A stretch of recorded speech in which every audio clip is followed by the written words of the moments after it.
예. 작은 거 있잖아요. 오늘은 154페이지 마태복음 21장 하도록 하겠습니다. 마태복음 21장은 예수님께서 나귀 새끼를 타고 예루살렘 성에 입성하는 내용이 들어있고요. 그 다음에 예수님께서 성전 정화하시면서 성전의 본래 목적대로 이제 성전을 되돌려 놓는 이제 그러한 말씀이 들어있고, 그 다음에 이제 열매 없는 무화과 나무를 저주하셨고, 그 다음에 이제 이 바리새인들은 예수님의 권세를 가지고 논쟁을 하는 거예요. 그 권세를 누가 너한테 줬느냐? 그 다음에 이제 포도원 지기에 이제 농부들이 이제 기록이 되어 있습니다. 그래서 예수님께서 이제 점차적으로 예루살렘으로 올라가는 이제 과정이 우리가 20장도 있었고 19장부터 이렇게 쭉 올라가고 있는데, 왜 예루살렘 성에 가셔야만 하느냐? 하나님의 예정 가운데 예수님은 우리를 위하여서 대속제물이 되시기 위하여서 십자가에 죽으시기 위해서 예루살렘으로 올라가고 계시는 거예요. 근데 우리 같으면 굉장히 연약해서 도망갈 것 같죠. 그런데 예수님은 선지자를 통해서 예언하신 대로 예루살렘 성으로 올라가시면서 또 스가랴 9장 9절에 말씀에 나귀 새끼를 타고 올라가신다고 기록되어 있는데, 또 그것도 선지자들의 글도 응하게 하시기 위해서 모든 것을 다 예수님께서 그대로 실천하고 계십니다. 그래서 나귀 새끼를 타고 예루살렘 성 입성하는 과정에 보면은 많은 옆에 줄지어서 사람들이 뭐해요? 막 호산나? 호산나 다윗의 자손이야 하고. 근데 거기 줄지어서 외치는 사람들도 예수 그리스도가 다윗의 자손이라는 것을 알고 있다는 사실이에요. 그런데 누구만 모르는 거예요? 유대인들만 모르는 거예요. 바리새인들하고 서기관들 어떻게 유대인만 알지만 나는 그렇게 생각해요. 그들이 알고 있지만 받아들이고 싶지 않는, 그러니까 고의적인 그런 거 아닌가 그런 생각을 할 정도로 심한데 어떻게 해요? 예수님에 대해서 반대하죠. 근데 스가랴서 9장 9절에 나귀 새끼를 타고 입성하신다는 내용을 그 밑에 써놨습니다. 우리 스가랴 9장 9절 한번 함께 공독합니다. 시작. 시온에 따라 그의 부활하여라. 예루살렘에 따라 즐거이 부를지어다. 보라, 내 왕이 내게 임하나니 그는 공의로우며 구원을 베풀며 겸손 안에서 나귀를 타나니 나귀의 작은 것 곧 나귀 새끼니라. 네, 나귀 새끼를 타고 입성하셨는데 이제 뒤에 가서 왜 나귀를 타셨냐, 나귀의 의미를 대해서 이제 다시 공부를 할 거예요. 그런데 예수님께서는 공의로우며 구원을 베풀며 겸손하시다. 예수님께서는 공의롭다, 공의의 의의 왕이라는 사실이죠. 예수님은 의의 왕이라는 것을 말씀하시고 있고, 또한 구원을 완성하기 위해서 지금 예루살렘 성으로 올라가고 계시는 거예요. 나귀 새끼를 타고 구원의 완성을 위해서. 그래서 십자가상에서 어떻게 하셔도 다 이루었다. 다 이루었다. 그것은 구원을 다 이루시는 내용을 말씀하고 계시는 거예요. 그 다음에 겸손의 한 상징으로서 나귀 새끼를 탔다니까 보잘것 없다는 거죠. 나귀 새끼는 정말 품위가 없고 보잘것이 없는데 예수님께서 그 나귀를 탔기 때문에 그 나귀는 영광을 누리는 거예요. 예수님이 그 등 뒤에 탔으니까. 그래서 우리도 역시 마찬가지예요. 나를 나귀 새끼보다도 못한 나를 하나님이 어떻게 해요? 사용하고 계신다는 거예요. 아멘. 그러기 때문에 같이 영광을 누리는 거죠. 그렇기 때문에 내가 영광 받을 만한 일을 하느냐, 영광 받을 만한 어떤 자격이 있느냐, 이런 거 하나도 없어요. 그런데 우리가 하나님의 일을 함으로 말미암아 주님이 누리는 영광을 우리도 같이 누릴 때가 참 많아요. 인정받고, 그렇죠? 그래서 우리는 내가 내 등 뒤에 누가 타고 계시냐? 나는 나귀 새끼라는 거예요. 나는 나귀 새끼. 나는 나귀 새끼인데 나한테 누가 타고 앉아 계시냐? 많은 사람들이 종려나무를 꺾어서 어떻게 해요? 막 던지고 옷을 벗어서 막 길거리에 펴면서 호산나 호산나 다윗의 자손이요 이렇게 외치는 것을 우리는 같이 들은 거예요. 그래서 주님 뜻대로 살며, 주님 뜻대로 살며, 여기에 어떻게 해요? 가장 큰 목적이 있는 거예요. 주님 뜻대로 살면 누가? 주님께서 나를 높은데 앉혀주시지. 내가 올라가려고 그러면 어떻게 해요? 사람은 이게 심보가 좀 별로 좋지 않아. 그래가지고 누군가가 올라가려고 그러면은 발목 잡고 끌어내리라는 게 많죠. 그래서 오늘은 여기서 우리가 나귀 새끼의 의미를 한번 다시 되새겨 보겠습니다. 출애굽기 13장 13절 굉장히 중요한 말씀이에요. 나귀 새끼 의미. 출애굽기 13장 13절에서는 나귀의 첫 새끼는 다 어린 양으로 대속할 것이요 그렇게 아니하려면 그 목을 꺾을 것이며 너희 아들 중 모든 장자된 자는 다 대속할지니라. 이 나귀로 제물을 드릴 수가 없다는 거죠. 나귀로 제물을 드릴 수 없는데 대속제 제물이 누가 나귀 등에 타고 가세요? 예수님이 타고 가시는 거예요. 그러니까 나귀로 제물을 드릴 수가 없어서 어린 양으로 다 대신한다는 거예요. 그렇지 않으면은 이 나귀의 목을 어떻게 꺾어버린다는 사실이거든요. 그래서 우리는 만물, 마다들 다 하나님 앞에 드림받아요. 그러니까 짐승까지도 어떻게 해요? 제 첫 새끼는 다 하나님 앞에 드리게 되는 거거든요. 그래서 이 애굽에서 무엇을 쳐요? 장자를 치죠. 네, 이 장자는 드림받은 하나님 앞에 선물로 드림받은 사람들이기 때문에 그 장자들을 친 것을 우리가 볼 수 있는데 우리나라하고 좀 비슷한 장자, 서열이 장자 위주로 된 서열이 유대인의 그 문화하고 우리하고 그런 거 좀 많이 비슷해요. 법률도 그렇고. 그래서 나귀 새끼는 어린 양으로 대신하는데 그 어린 양이 유월절 양이에요. 유월절 양. 그래서 예수님께서는 양 대신 죽임을 당해야만 우리가 예수님이 죽임을 당했기 때문에 우리가 살 수 있는 거예요. 지금 내가 살아있다는 것은 예수님께서 내가 양을 수천 마리 잡아서 드려도 내 죄가 사함을 받지 못해요. 그런데 우리가 로마서에 단번에 죽으심으로 우리가 아직 죄인이었을 때 우리가 아직 연약할 때 예수님께서 단번에 십자가에 죽으심으로 말미암아 우리가 살아있는 사람이 될 수 있었습니다. 그래서 부정한 나귀가 다윗의 위에 오르실 왕을 태우고 예루살렘 성으로 입성하는 영광을 누리게 된 것이 주가 쓰시겠다. 이 말로 어떻게 해요? 이 문구를 가지고 설교를 굉장히 많이 해요. 주가 쓰시겠다. 주가 쓰시겠다. 과연 주가 쓰시겠다 하셨어요? 하셨으니까 응답 받았으니까 왔죠. 주가 쓰시겠다. 나는 주가 쓰시는데 천이 쓸 것인가 귀하게 쓸 것인가 이런 거 따지지 않아요.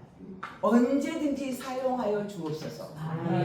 언제든지 어떤 목적으로든지 주님의 목적하에 사용되면 빛이 그냥 나는 거예요. 그런데 내 목적대로 사용되면 빛이 나지 않죠. 왜?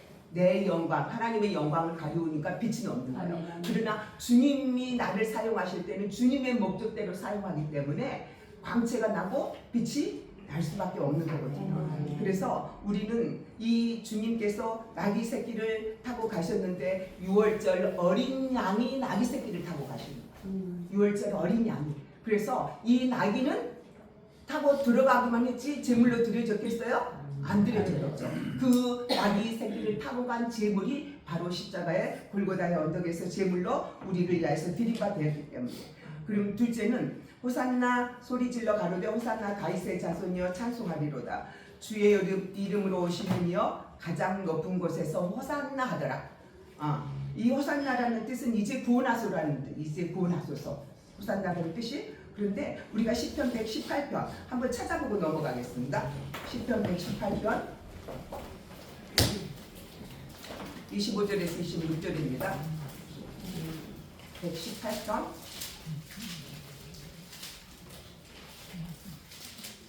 25절에서 26절.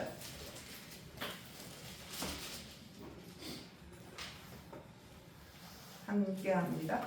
여호와여 구하오나니 이제 구원하소서. 여호와여 구하오나니 이제 형통케 하소서. 여호와의 이름으로 오는 자가 복이 있으며 우리가 여호와의 집에서 너희를 축복하였도다. 네. 아멘. 여호와여 구하오나니 이 말씀이 호산나라는 말씀이요. 호산나. 그렇죠?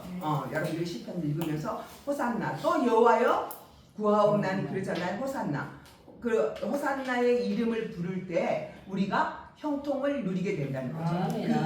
그 말씀이 바로 여호와라는 뜻과 동일하기 때문에. 그렇죠? 그러면서 26절에 가서 이 본문에 있는 말씀을 설명하고 있어요.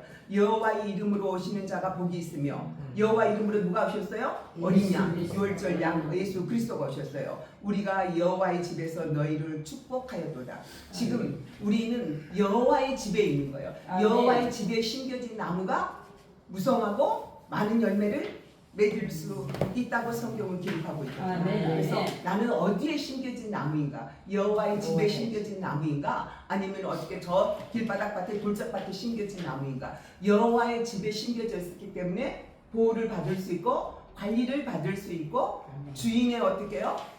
도움을 받을 수 있다는 사실이거든요. 그래서 예수님께서 예루살렘 성에 들어가시니까 소동이 난 거죠. 누구냐?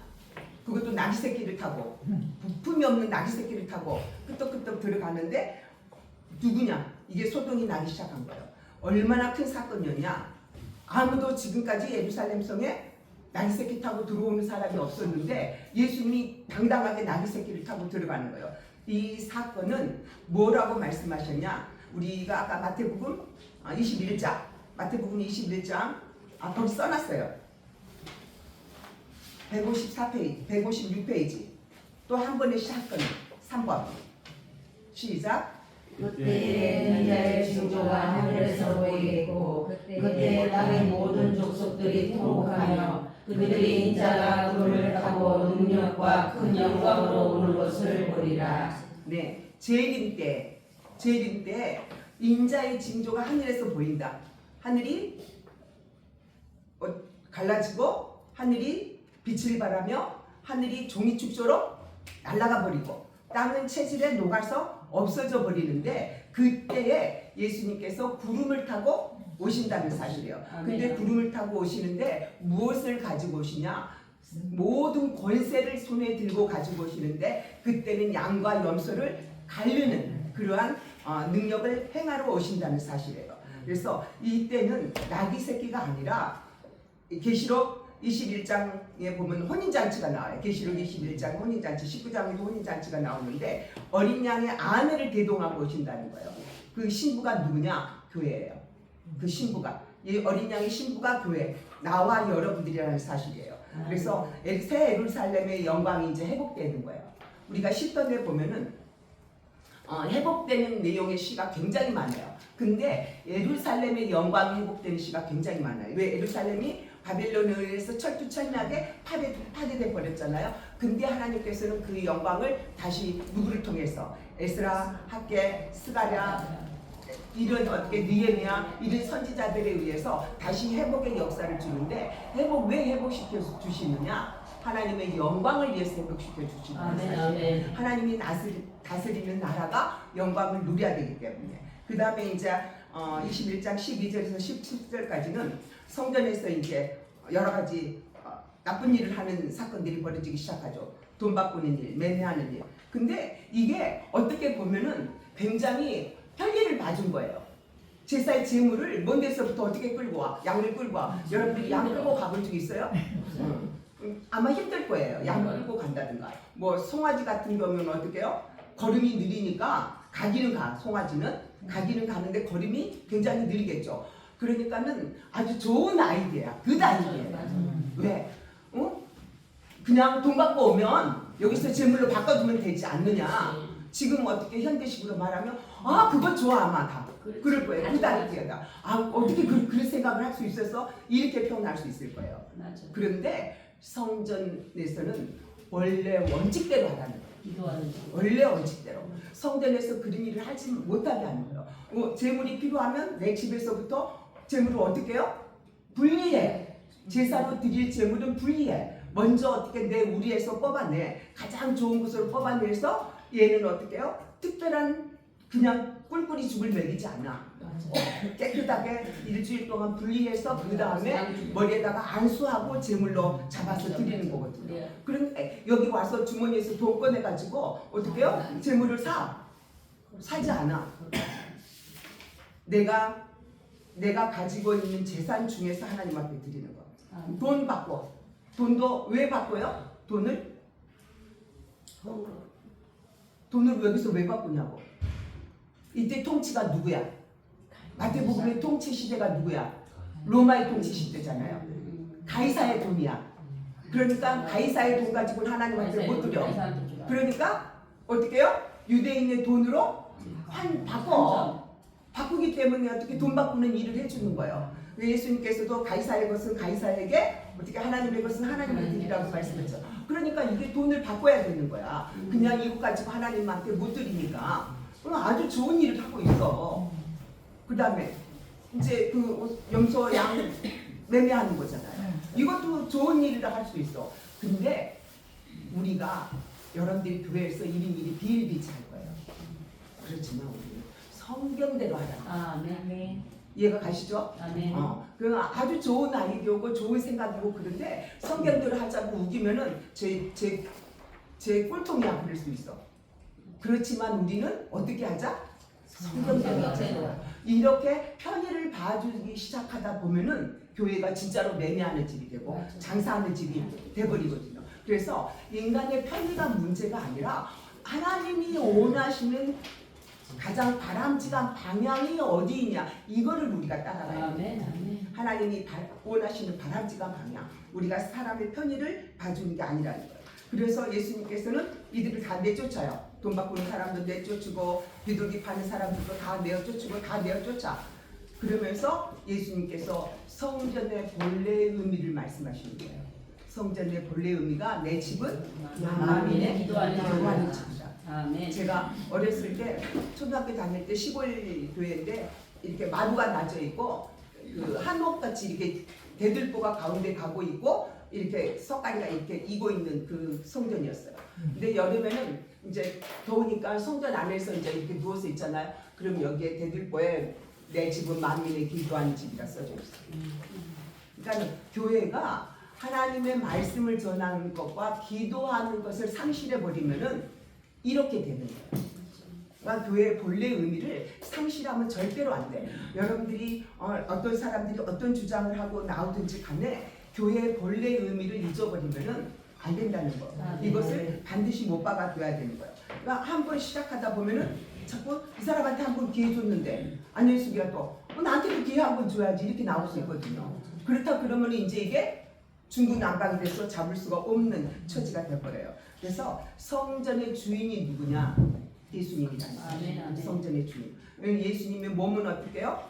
성결하고 예수님의 몸은 정결해요. 그래서 성전 자체가 늘 성결, 그야말로 거룩의 의미를 잊어버리면 안 된다는 사실이죠. 예수님이 오셨고 대속의 제물이신 주인이 나는 성전의 주인이라는 것을 이야기하고 계세요. 그런데 우리가 구약에 돌아가 보면은 성전의 의미를 잊어버렸어.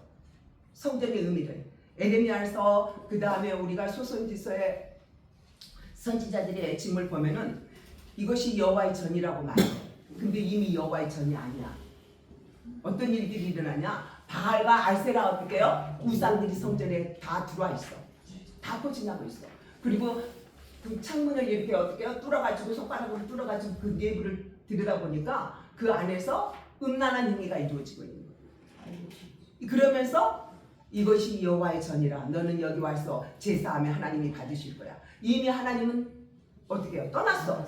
이미 하나님은 떠나고 안 계셔. 그래서 예루살렘 성전이 적군들의 군합발에 짓밟히게 되는 거예요. 하나님의 영광이 떠나면은 그렇게 짓밟히게 되는 거예요. 우리도 하나님의 영광이 떠나잖아요. 냄새 나는 사람밖에 안 돼. 우리에게도 하나님의 영광이 떠나면은 그야말로 냄새 나는 사람이야. 이 여호와의 전에 하나님의 기도하는 제사의 법칙이 없어졌어. 그랬더니 사람들이 짓밟고 더 이상 기도하는 사람들이 없는 거예요. 더 이상 기도하는 사람들이. 그래서 아무리 여호와의 전이라 해도 그건 거짓말이다. 선지자들이 이게 여호와의 전이야, 제사장들이 여호와의 전이니까 너희들 여기 와서 제사해. 선지자들 마음속에, 제사장의 마음속에 여호와가 떠났어. 근데 무슨 응답이 이루어지겠어요? 응답이 이루어지지 않아서 에레미야 선지자는 계속 물죠. 바벨론이 쳐들어올 것을 예언하면서 계속 물어요. 그런데 듣지 않아요. 듣지 않아. 끝내 거짓 선지자들의 말만 듣지 에레미야 선지자의 말은 듣지 않아요. 그래서 나중에 에레미야 선지자는 뭐라고 말하고 있냐? 바벨론에 그냥 항복해라. 그러면은 산다. 근데 매국노 될 수밖에 없는 거죠. 아니 선지자가 대선지자가 그것도 바벨론에 항복하라니 있을 수 있어요? 아마 요즘 세상에 그랬다 그러면은 아마 광화문 광장에다 세워놓고 화형시킬지도. 그런데 에레미야 선지자는 울면서 그랬어요. 근데 끝까지 항복을 안 해서 에레미야 선지자는 아주 비운을 많이 본 선지자예요. 그래서 애가를 지어서 눈물로 호소하죠. 시드기야가 자기가 섬겼던 왕 시드기야가 두 눈이 뽑힌 걸 봤고 그 아들이 목배임을 당해서 죽임당하는 것을 봤고 그래서 애가를 지어놓고 어떻게 해요? 이제는 성전에서 노래하는 자들이 다 없어졌어. 성전을 빼앗겨버렸기 짓밟혀버렸기 때문에 그래서 비파와 수금을 나무에다 걸어놓고 거기 앉아서 슬피 노래하는 게 에레미야예요. 이렇게 하나님의 여호와의 전이라 여호와의 전이라 하면서 여호와가 계시지 않고 내 심령에서 여호와가 떠났기 때문에 아무리 여호와의 전에 들어가도 성령의 임재는 다시 오지 않는다는 사실이에요. 그래서 우리가 성전을 통해서 메시아 언약을 계시하고 있다는 사실이에요. 성전에 예수님께서 성전에 엎으시고 쫓아내고 성전을 정화하신 내용은 이 성전을 통해서 메시아 언약이 예수님께서 난지 8일 만에 어디부터 왔어요? 성전에부터 왔어. 뭐하러? 할례 받으러. 그쵸? 성전에 왔는데 시므온과 안나는 어디서 기다려? 성전에서 메시아를 기다리고 있어. 시므온과 안나가 성전에서 어떻게 메시아를 기다리고 있어요. 그 마리아가 예수님을 안고 들어가니까 시므온이가 제일 먼저 쫓아가서 아기를 안고 내 눈으로 내 구원을 보았사오니. 내 눈으로. 여러분들의 눈으로 구원을 보았습니까? 이제 나를 평안히 놓아주시도다.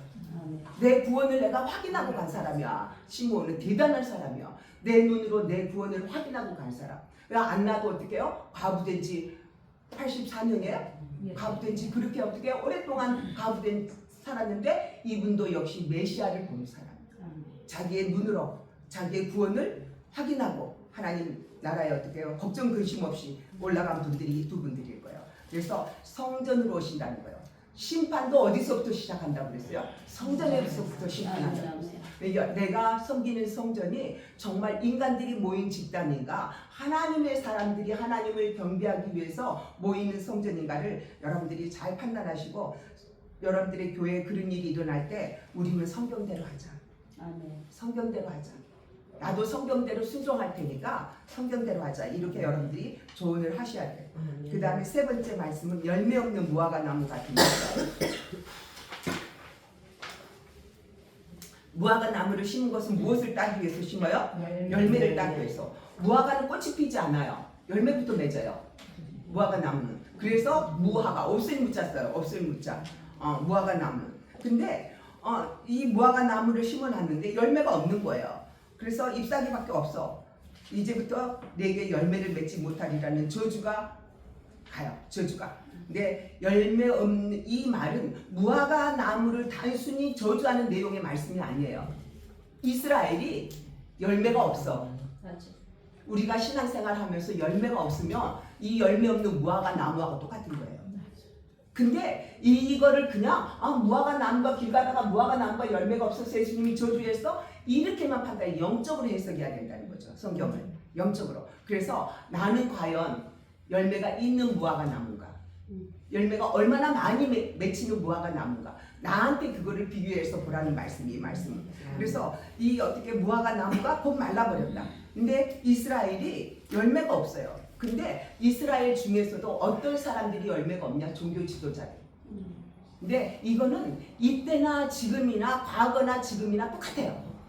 종교 지도자들이 저는 이제 극동방송을 듣고 다니면서 어떤 목사님이 설교하는 말씀, 어떤 목사님이 설교하는 말씀을 설교들이 이제 비교해가면서 이제 분석을 해요. 이분은 기도를 많이 하는 목사님이야. 이분은 지식 갖고만 목회하는 목사님이야. 설교를 들으면 금방 그게 판단이 되거든요.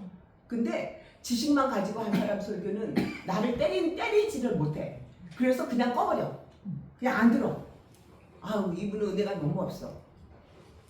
그냥 저 교회 성도들은 어떻게 살까? 막 이런 생각을 하게 돼요. 저 교회 성도들은 목말라서 영적으로 목말라서 어떻게 살까? 이런 생각을 하게 된다는 사실이거든요. 그래서 우리 지도자들이 굉장히 중요해요.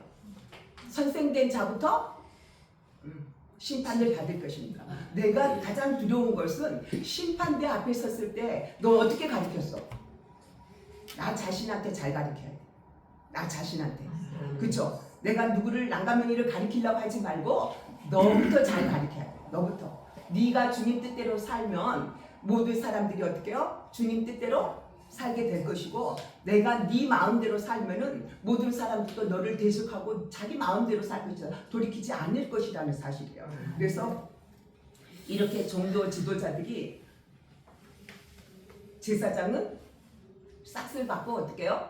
돈을 받고 제사 업무를 행하고 선지자들도 돈을 받고 거짓 예언을 해주고 이런 상황이 지금 어떻게 구약에서부터 지금까지 이어오고 있는 거예요. 이어오고 복음이 없어. 복음은 누군데? 예수 그리스도인데 예수를 배척하니까 복음이 있을 수가 없죠. 그 다음에 그리스도를 배척한 이스라엘, 이것이 열매 없는 무화과 나무라는 사실이에요. 그래서 우리가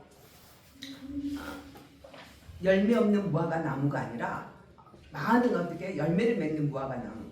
저는 그 저자를 잊어버렸는데 여러분들이 인터넷 들어가면 혹시 부자, 성경이 말하는 부자가 외국 미국 그분이 쓴 건데 제가 그 많은 책을 버렸는데 저희가 집수리하면서 한 책을 한 1000권 이상 버렸어요.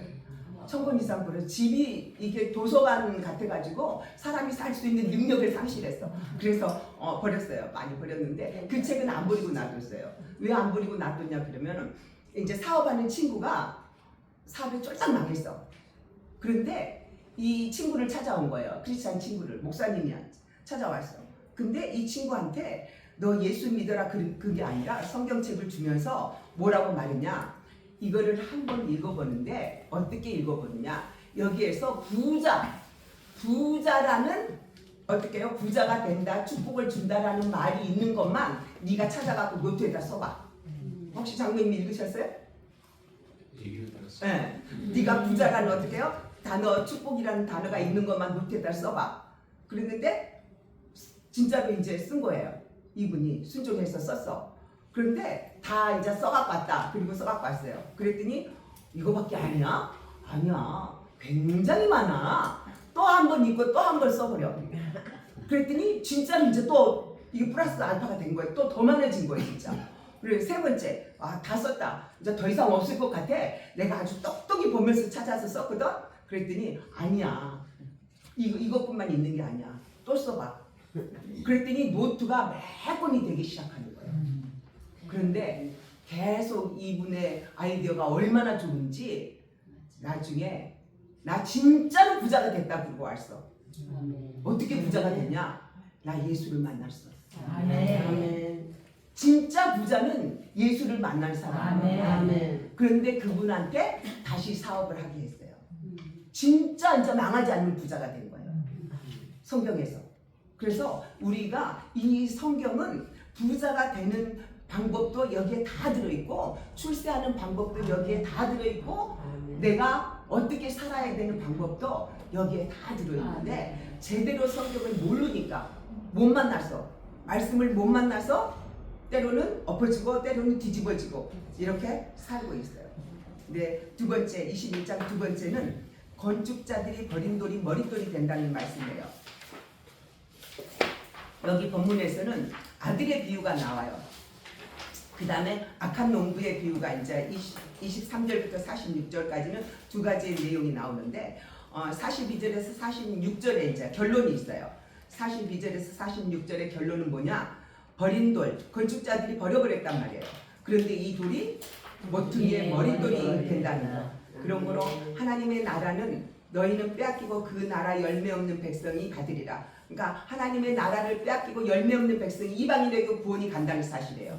너희는 여기에서 말하는 너희는 하나님의 나라를 빼앗긴 사람들은 누구고? 이스라엘이고 이방인에게 그 구원이 간다는 내용의 말씀이에요. 그래서 유대인들이 하나님 나라를 빼앗기게 된 원인은 첫 번째 원인은 뭐예요? 성전을 강도의 구렬로 만들었다.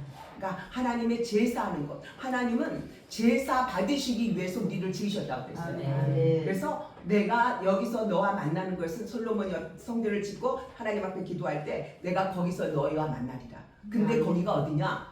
바로 언약궤 밑이에요. 언약궤. 하나님께서는 말씀을, 이 언약궤가 말씀이거든요. 말씀 속에서 내가 너희와 만나리라는 거예요. 말씀 속에서 내가 너희와 만나리라.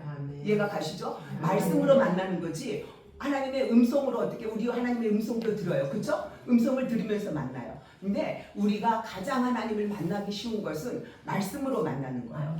내가 여러분들한테 그거를 해드리려고 그래요. 성경을 연대기적으로 읽는 법. 성경을 연대기적으로 읽는 거예요.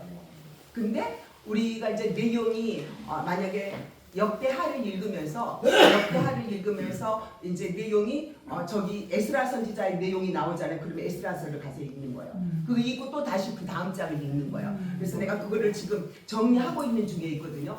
그래서 성경을 아주 내용을 쭉 역대하만 쭉 읽어버리면은 내용이 나중에 에스라서에 가서 또 느헤미야서에 가서 이 내용이 있었는데 거기는 또 다른 성경인 것 같거든요. 그래서 우리가 전쟁의 역사를 통해서 또 어떻게 파괴됐는지 어떤 나라가 세워졌는지 그거를 정리해가지고 여러분들한테 한 장씩 다 나눠드릴 테니까 그러면 성경을 보다 더 쉽게 좀 이해할 수 있겠더라고요. 그거를 정리하고 있어요. 그 다음에 열매 없는 무화과 나무 같이 되었다. 이스라엘이 유대인들이 열매를 내놓으라 그럴 때 우리는 열매를 내놔야 되거든요. 근데 열매가 없어. 그 다음에 마다들 같이 불순종했다. 마다들이 아버지가 야 오늘 포도원에 들어가서 일 좀 해라 그러니까 나는 가기 싫다고 그러는 거예요. 그 둘째한테 갔어. 야 둘째야 오늘 네 포도원에 가서 일을 해라. 그러니까 안 가겠다고 그랬어.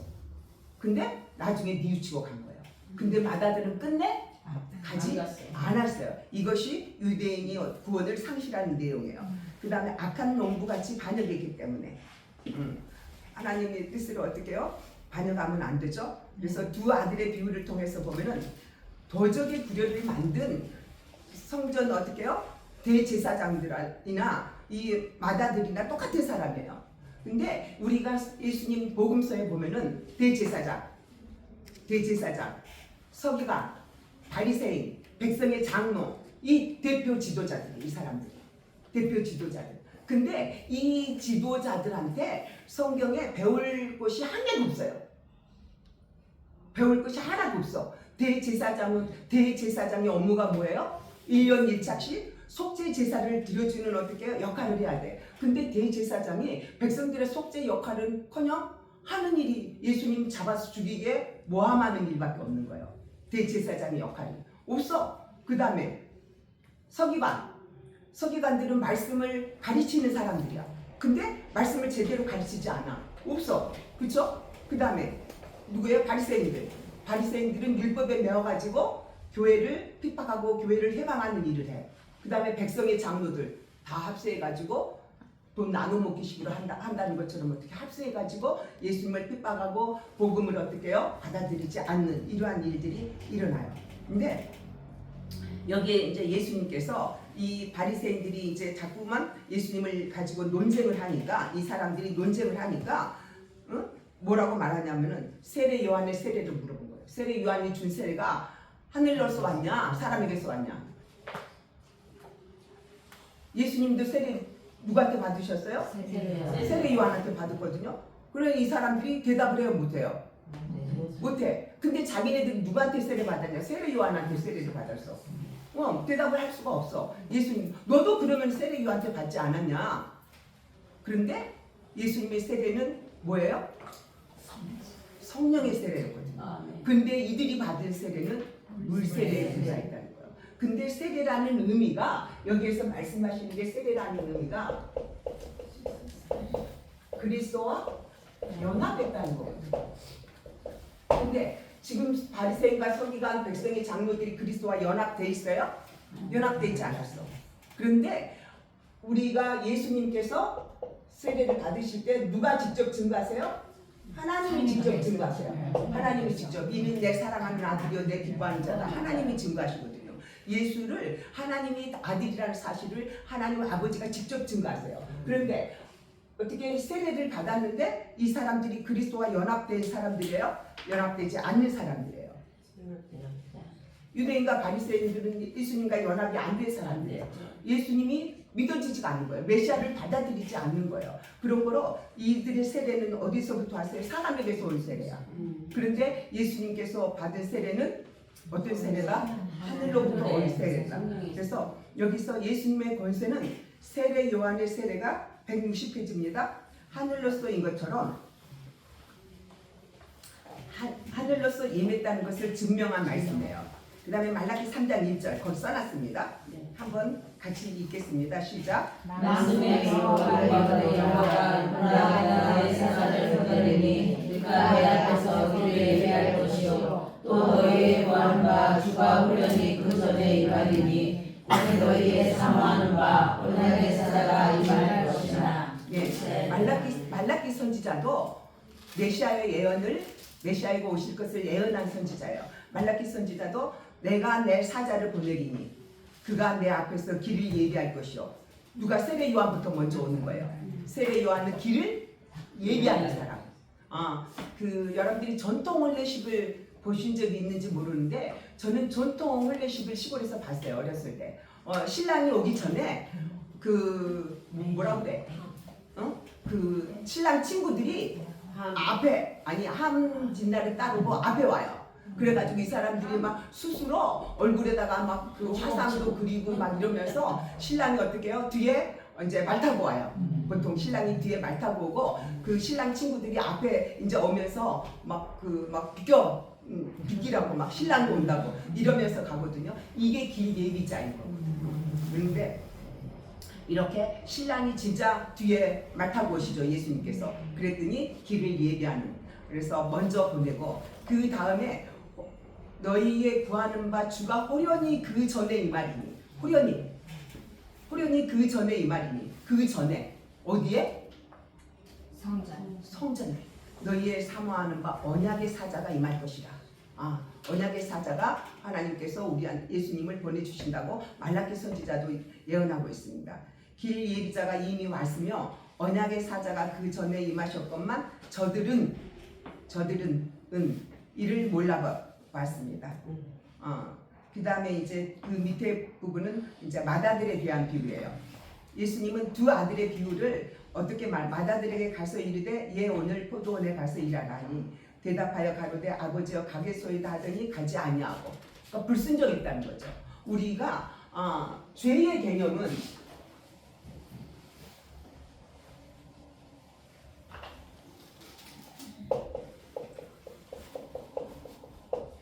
개념은 첫째가 뭐냐 그러면 불신이에요. 믿지 않는 거. 두 번째 불순종이에요. 세 번째 전념이에요. 죄는 전념돼요.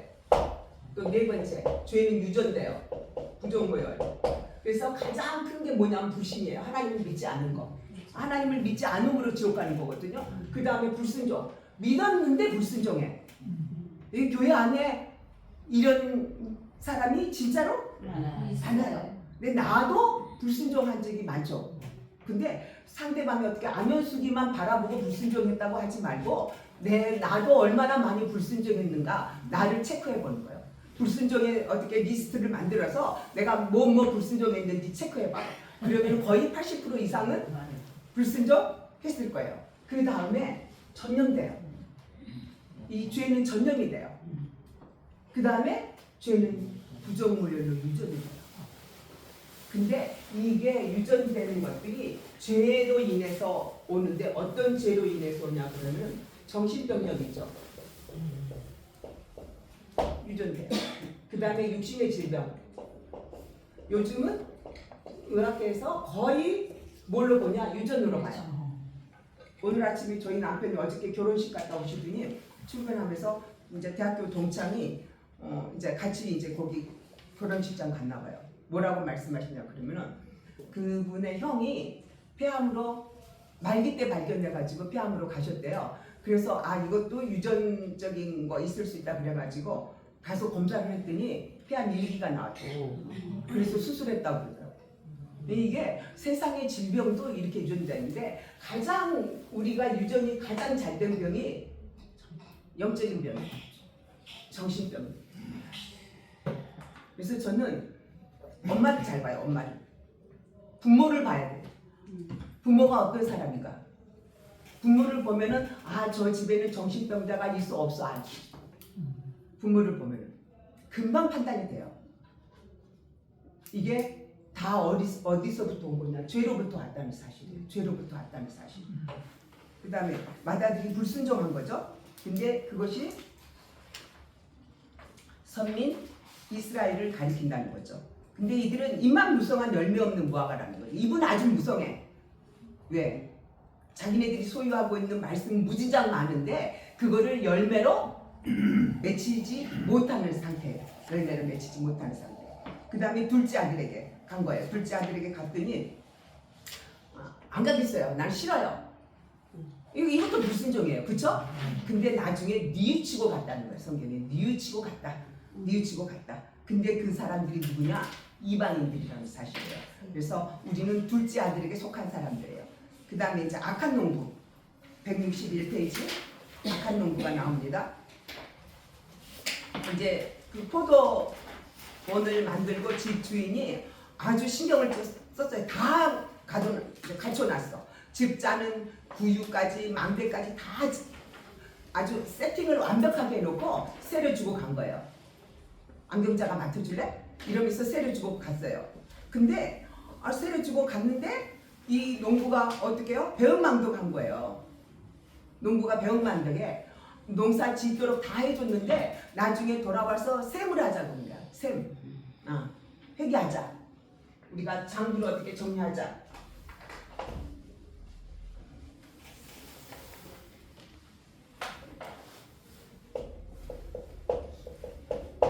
회개하는 이게 여러분과 나한테 반드시 도래하는 사건이다. 사실 주님께서 회개하러 오시고 너랑 나랑 계산해보자.